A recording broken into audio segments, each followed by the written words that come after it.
For today's adventure, we are downtown on Granville Street. With me on camera as always is Rick Von Schmidt. If you saw my recent vlog on the history of Vancouver nightclubs, you may recall my introduction to this place, the fabulous Commodore Ballroom. It's been around since 1930, and I've seen some great shows here over the years, but always at night when the place is full of people. Today I've been granted exclusive access inside to see what it looks like during the day when it's empty, and maybe even stand on its famous stage where the world's top entertainers have performed. I became fascinated with this place after reading Aaron Chapman's phenomenal book Live at the Commodore, the story of Vancouver's historic Commodore Ballroom. Mr. Chapman sure writes a good book. I heard he might be in here today. I wonder if somebody can... Oh! Here's a nice chap over here. Excuse me, mister. Do you know where Mr. Chapman is? Over there? You sure? Oh, okay. Why, that guy sure looked familiar. Well, either way, I'm inside. This is incredible. Let's take a look around. The Commodore has witnessed the history of Vancouver entertainment and nightlife since 1930. The award-winning ballroom has hosted music concerts, private parties, graduation ceremonies, and launched many a romance. The original Commodore Cabaret was built by millionaire rum runner George Rifle. His wife Alma thought the Hotel Vancouver's ballroom was too crowded and the city needed another place. Named after the little Commodore Cafe that was here previously, it's got bowling and billiards in the basement, retail on the ground floor, and ballroom up top here. The dance floor was built with horsehair. It was engineered to absorb shock and dancers could feel it bounce. With its solid house bands, the Commodore Cabaret started bringing in big-name acts like the Dorsey Brothers, Count Basie, George Burns, Rudy Valley, Cab Calloway, and Sammy Davis Jr. The doorman would hit a secret buzzer when the police showed up at the front door. This cued the band to play a particular song, and everyone hid their booze. And here's the kitchen where they've been cooking up Commodore goodness for 90 years. One night, some mischievous UBC students smuggled in some live chickens under their coats. They let the chickens loose on the dance floor, but the cooks saved the day. They ran out of the kitchen here and captured all the birds. According to a rumor, the chicken a la king was particularly fresh that night.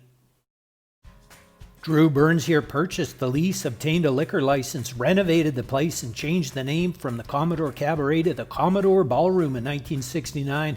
For the next 25 years, Burns brought in all manner of acts: rock and roll, country, blues, punk, heavy metal, and comedians.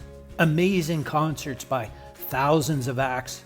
In 1996, the Commodore closed for 3 years, and people thought it might be as doomed can be. But a renovated and reinvigorated Commodore reopened under new management in 1999, and it continues to be Vancouver's premier nighttime hotspot. Many performers who graced the stage here were on their way to superstardom. One of my favorite Commodore memories was seeing Jay Leno here just before he became the host of The Tonight Show. It was March 1st, 1986, and I still have my ticket stub. The show cost $15.50.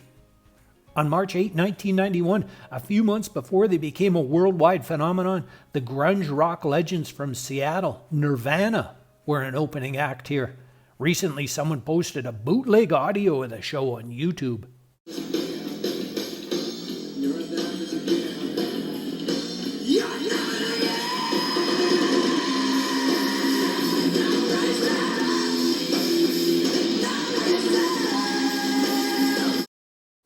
And here are the infamous backstairs. According to legend, back in the day, this is where the aggressive drunks were shown the exit. As we head into the backstage lounge where the superstars enjoy the bounty of their riders, I'm reminded of one of my favorite stories from Aaron Chapman's book. Jim Burns brought Charlie Pride here to meet Muddy Waters. The music legends became good buddies that night, right here at the Commodore. I put these chairs on the dance floor in case anybody shows up. I think I'll go up on the famous Commodore stage and put on a show.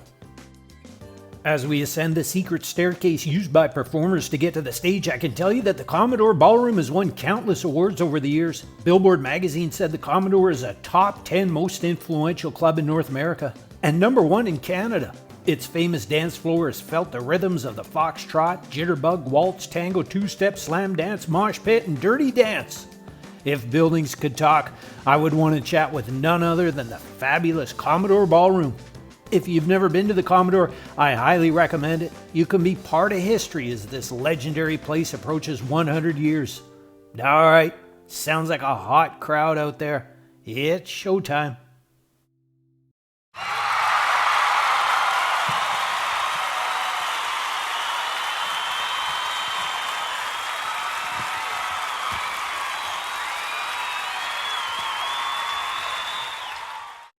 Thank you, ladies and gentlemen. Hope you enjoyed this little taste of old Vancouver as she once was. My thanks to Bev Sugarman for makeup and Juul Haalmeyer for wardrobe.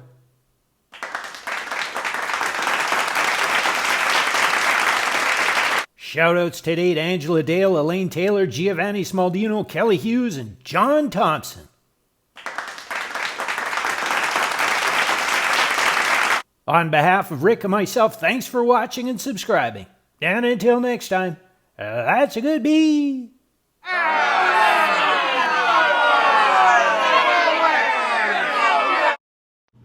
You know, I never did meet Mr. Chapman. I wonder if he's around here somewhere. Is there anybody that can... Ooh, this guy. Excuse me, mister. I'm still looking for Mr. Chapman. Do you know where he is? You got no idea? No. All right. Well, maybe he's back here, up these stairs. Mr. Chapman.